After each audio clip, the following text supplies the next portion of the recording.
Talvez esteja na hora da gente refletir um pouco sobre isso, principalmente porque eu acho que nós somos a mudança.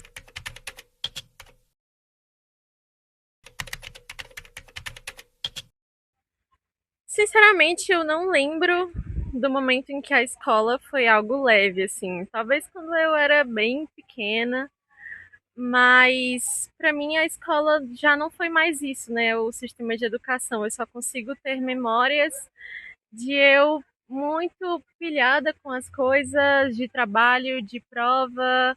E eu nem sei dizer quando isso começou, eu não sei se é algo natural para mim ou se é algo que nasceu tão cedo que o sistema de educação trouxe para minha vida que eu nem consigo distinguir, sabe, as duas coisas, tipo, o que é meu e o que veio de lá, sabe? Eu sempre fui muito competitivo também. E desde pequenininho a escola já fazia competição, colocava quadro de honra, quais são os 5 melhores alunos da sala, e colocava o pessoal para competir. Então sempre era uma coisa que você tinha que fazer, tinha que fazer, tinha que fazer, tem que ser eficiente, tem que ser produtivo, tem que tirar nota boa, tem que isso, tem que aquilo, outro e tudo. E aí, mesmo quando eram matérias que eu achava legais, que eu achava que eu me divertia, que eu gostava de estudar genuinamente, não sei se era exatamente leve, sabe? Ela deixou de ser algo leve, acho que quando eu entrei no Fundamental 2, que eu notei uma cobrança bem maior da escola, né? Assim, deixou de ser leve porque antes era um ambiente focado em socialização, em coisas muito positivas, tipo, tranquilas, né? Era um ambiente muito tranquilo de se estar, mas depois que teve essa cobrança, começou a ter essa cobrança no Fundamental 2, que é ali pro sexto ano, aí eu notei que realmente deixou de ser uma coisa leve, se tornou uma obrigação que não era muito pesada, né? Assim, começou a ser, né?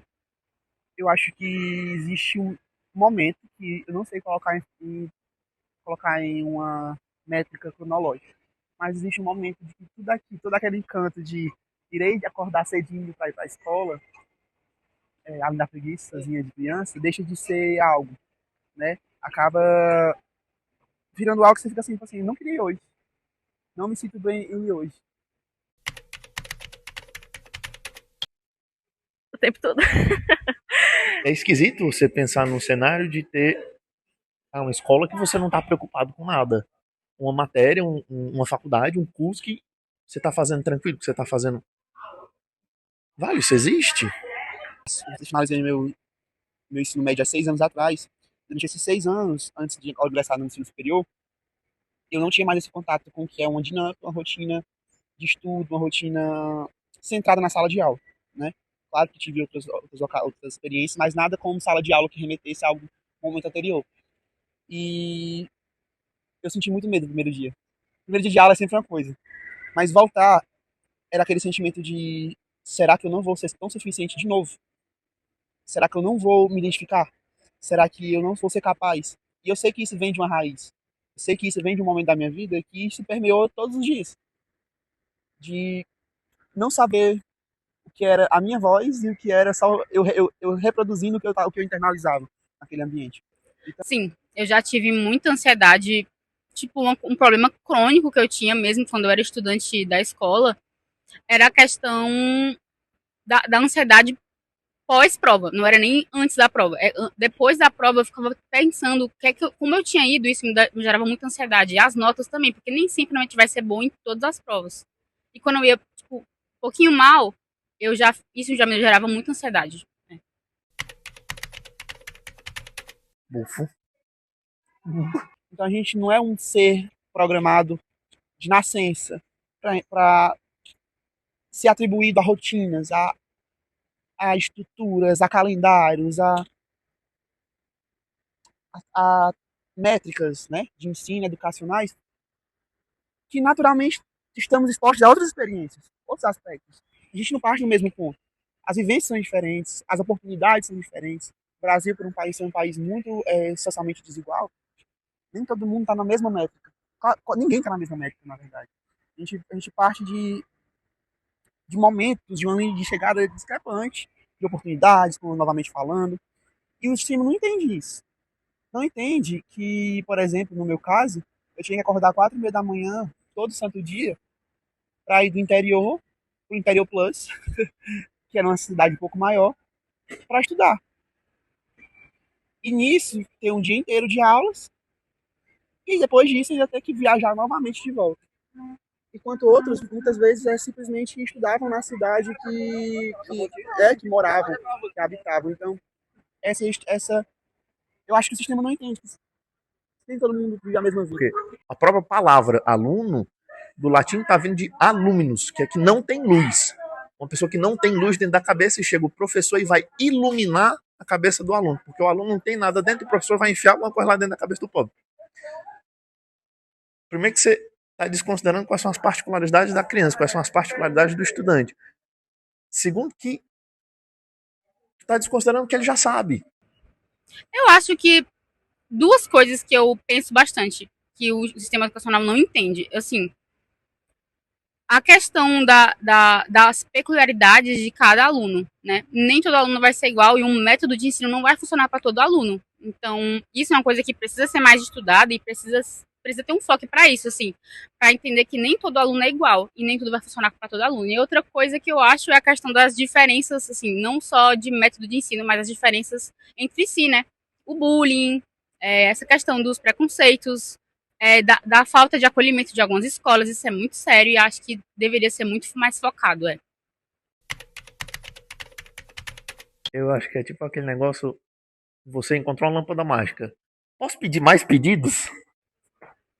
O que eu mudaria hoje na educação seria muitos profissionais, né, da educação veem os alunos como uma espécie de robô que tem que ser disciplinado, sabe? Uma espécie de coisa que precisa, de certa forma, ser consertada. E eu acho que não deveria ser visto assim. Se eu pudesse mudar hoje, eu faria com que os profissionais tivessem tipo, uma consciência de que não dá para corrigir, porque não precisa corrigir, só precisa tentar tornar aquele ambiente mais confortável para todo mundo, entendeu? Minha sensação é que talvez o mais importante é a gente conseguir separar isso de você que está estudando, você que está tentando aprender, sabe de alguma coisa assim. Você não está aqui para começar do zero, você não está aqui para só engolir o que o professor está ali jogando, você não está aqui só para ser formatado, para ser processado, para passar por dentro de uma máquina e sair do jeito que a escola, que a faculdade, que o sistema quer. Aquela noção de a gente acrescentar e não criar do zero, né? Então, assim, talvez esteja na hora da gente refletir um pouco sobre isso, principalmente porque eu acho que nós somos a mudança, né? Nós podemos ser essa resistência. E se a gente se mover, pode ser que um dia os nossos filhos, os nossos netos e bisnetos não tenham que passar pelo que a gente passou e eles possam se tornar cidadãos emocionalmente saudáveis e críticos dentro da sociedade. Bufo. A ausência de escuta, ela pode causar uma sensação de abandono, um esquema de abandono, de desamparo, de inadequação. A ausência de escuta dificulta o aluno a ter um parâmetro de que comportamento ele pode desenvolver ou seguir naquele contexto escolar. Dificulta o aluno a criar estratégias para lidar com as dificuldades, porque ele não é ouvido, nunca é visto o ponto de vista dele. Leonardo Boff dizia que o ponto de vista é só a vista de um ponto. Então, o professor olha do ponto de vista dele, mas precisa compreender que existem outros pontos de vista, que não é só do aluno, mas de todo o contexto que está ali. Eu acho fundamental a presença do psicólogo em vários contextos da sociedade. Na escola, que é um lugar de desenvolvimento de habilidades e competências, aí é que eu penso que é condição sine qua non ter um psicólogo.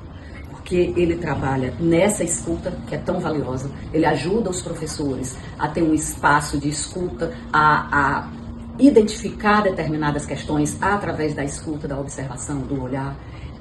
Ele intervém diretamente com alunos que possam apresentar dificuldades maiores dentro desse contexto escolar e ele pode e deve orientar os professores, dar treinamento, orientar a respeito dessas questões de neurodiversidade, de problemas de aprendizagem, de inúmeras questões de transtornos mentais e emocionais, da própria complexidade da tecnologia e do como lidar com isso. Então é um profissional que precisa estar muito atualizado.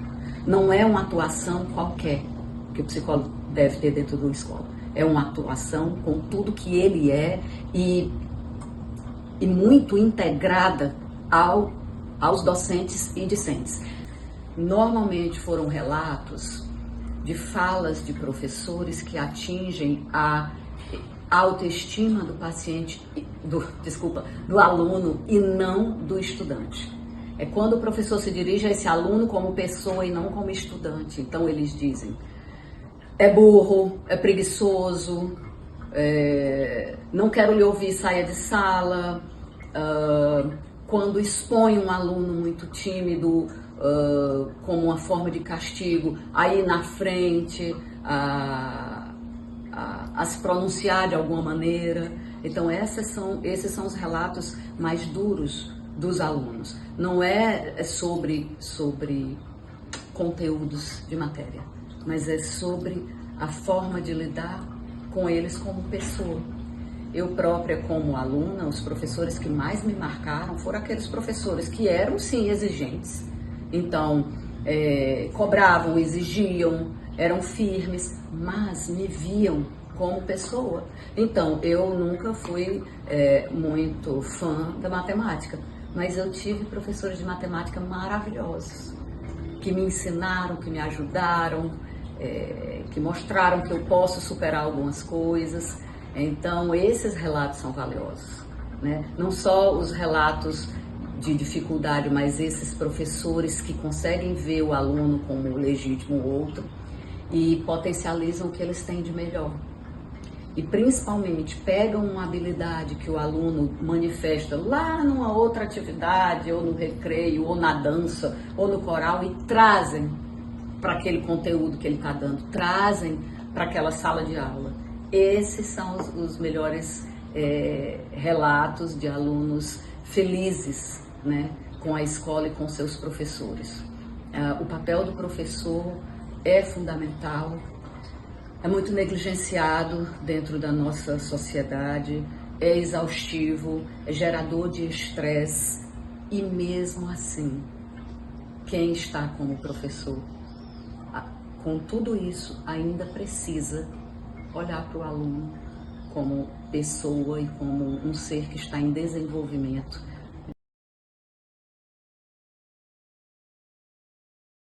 Eu creio que seja como lidar com as nossas diferenças ali no contexto educacional, né? A gente tem alunos com diferentes situações, seja ela emocional, financeira, até educacional mesmo, né? Intelectual, enfim, são seres humanos completamente diferentes e que têm a sua bagagem, a sua trajetória completamente diferente. E como seres diversos, a gente tem que ir ali acompanhar essa diversidade. E como a gente é um só, como vamos acompanhar essa diversidade, né? Eu acho que essa é a nossa maior dificuldade de... Será que vamos conseguir acompanhar tantos diferentes em sala de aula? Será que vamos conseguir mesmo ministrar uma aula para todos, né? Se eles são tão diferentes, tão diversos? A gente que está na educação há muito tempo, eu estou aí na educação desde 2015, a gente percebe a grande diferença desses meninos, né, desses alunos. Principalmente após a pandemia, né, essa pandemia mundial que tivemos aí, esses meninos voltaram, né, dessa pandemia com um emocional completamente desestruturado. Então, sim, a gente percebe sim que eles são muito frágeis emocionalmente. E às vezes a escola é um aporte ali para eles de expressão, né, de segurança. É um momento muito delicado em que a gente precisa ali saber conviver, não ser mais só professor, ser psicólogo, ser uma escuta ali ativa para eles. Bom, e por fim, a gente precisa entender o aluno como um ser humano, como um ser que precisa ser visto, ser ouvido, ser realmente acolhido, valorizado por um sistema que é gigantesco e que às vezes nos engole ali no dia a dia, né? É isso, pessoal. Muito obrigada.